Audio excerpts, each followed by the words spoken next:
What if the very thing you call sacred is quietly shaping your fear, your identity, and even your sense of belonging? What if religion is not just about devotion or prayer, but about psychological security, authority, and subtle control? And what if the danger is not in temples, churches, or mosques, but in the human need to believe? When we look honestly, religion promises certainty.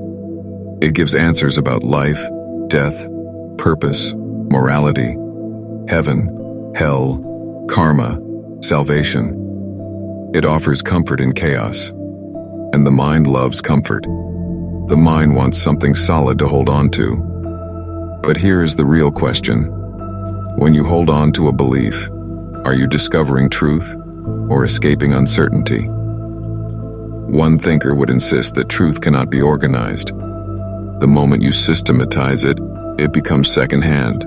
It becomes tradition. It becomes authority. And once authority enters, fear follows. You begin to conform, not because you understand, but because you are afraid to be wrong, afraid to be excluded, afraid to stand alone. Religion then becomes not a search for truth, but a structure of psychological safety.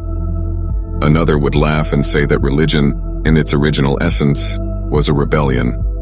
It was meant to awaken, not to hypnotize. But over time, priests replaced mystics, institutions replaced insight, rituals replaced awareness.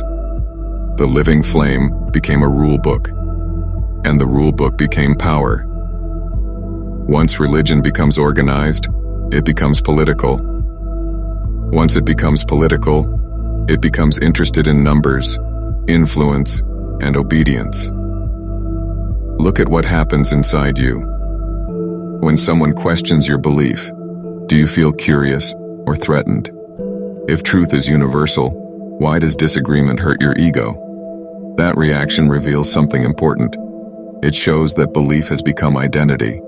And when belief becomes identity, defending belief becomes defending the self. That is where conflict begins.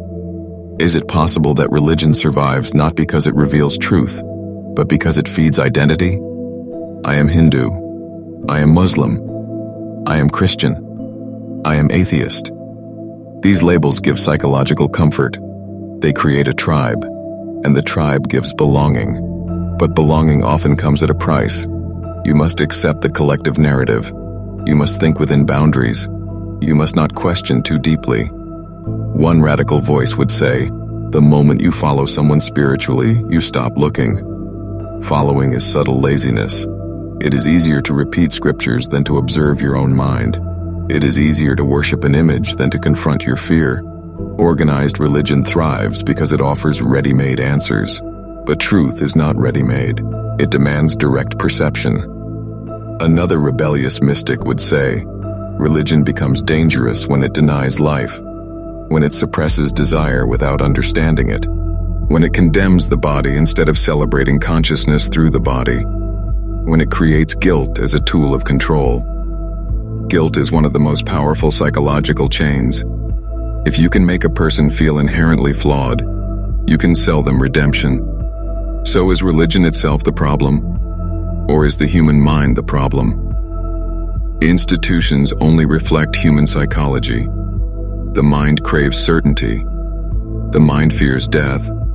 The mind wants cosmic guarantees. Religion offers narratives that calm existential anxiety.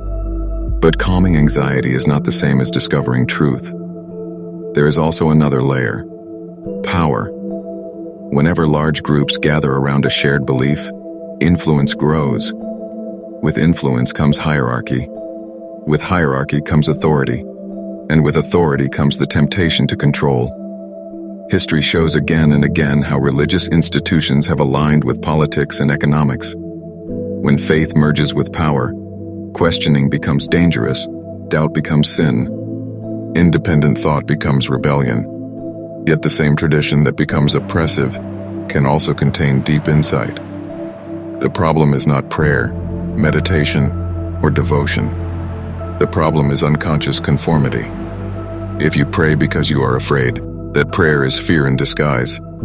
If you meditate because you want spiritual status, That meditation is ego in disguise. The outer form may look holy, but the inner movement is still psychological self-protection.